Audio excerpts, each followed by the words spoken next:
wild and wide of the stump. Circle, edge of the circle, that is why he timed it very well. A direct hit would have been interesting. Up, not necessarily a bad delivery, but pounces on the width, takes a little bit of risk by hitting it in the air and gets 4. This time around the ball not swinging into the right hander, just angling away from the right hander, hit it on the up into the gap. Lucky that the ball didn't go straight to the fielder. A jump back offside field. An immediate sign, there's no movement back into the right hander as Farouk will change his angle.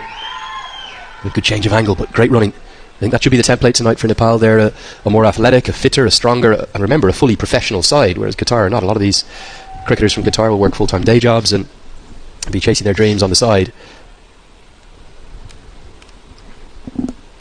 10 runs off this over so far. Immediately changes his angle, Amir Farouk.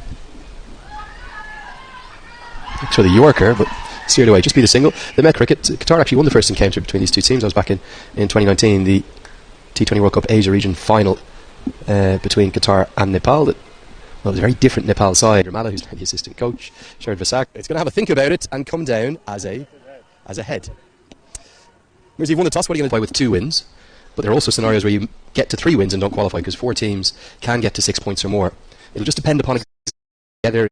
Mums together, as Baig just has a bit of a niggle with his leg. She's had throughout the competition. Every time I see these pictures from Nepal, they fill me full of joy. But there's no guarantee they'll have a throw away tonight. It's going to be a tough match, isn't it? And just 2 runs from the first over indicate that. 2 for none. Very swiftly, a little bit of extra pace of the ball, and there are raucous cheers. A lot of the problems that were good with all of his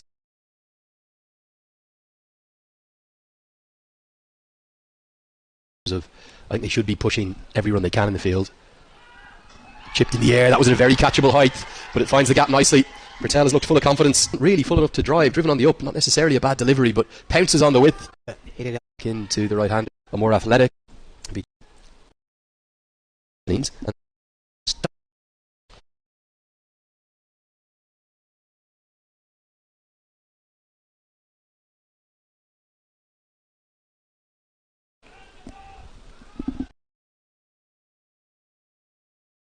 Qatar are in the wickets.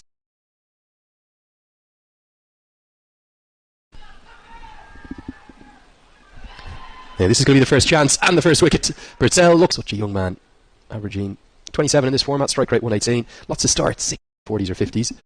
No inside edge, could have gone anywhere. He's going to get 4, but that could easily have been 2 and 2 side, because he's going to get 4, but that could easily have been 2 and 2 balls as one captain nearly cleans up and castles the other. Pedal didn't go back. Ball came in the air and straightened after pitching. Nasty short ball. Pedal rides the bounce quite well. You can see Qatar are trying to be really positive. Yeah, they all have.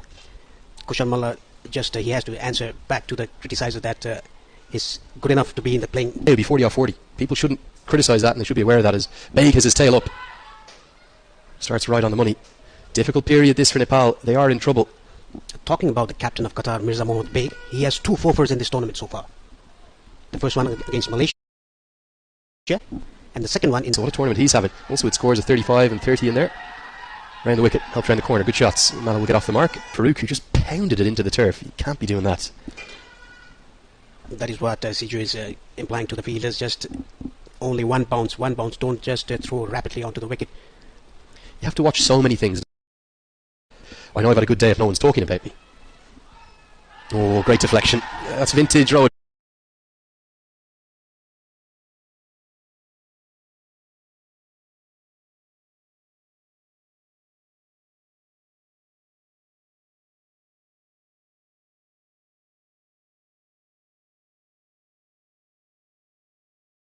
And so often it's only when an umpire makes an error do they come into the news. You know, good umpires or referees in whatever sport will always say, I know I've had a good day if no one's talking about it. That's vintage road Powell. He was only fractionally offline, if that, but he uses the pace on the ball better than maybe any batter. He'll get 4, he'll go to double figures. This is the first time Baig has a straight down the leg side. Played it late. Rohit Patel, very fine. There is a fielder, but very wide, very square, down to long leg. Yeah, those 11 wickets that Mirza Mohammad Baig have him top of the wicket-taking charts. 11 ahead of Jitin Ramanandi and Declan Suzuki, who's got both of 7 for Oman and Japan, respectively. He tries to do the same, but will get a wide instead. Not many batters have really had a huge amount of joy. Alishan Sharafu is the leading run scorer, but only 6 batters altogether of 100 runs or more. Kendall Kadawaki Fleming, he's really impressed you for Japan, Paresh. Yeah, the left-hander captain of Japan. He's always playing straight, looking to score runs from the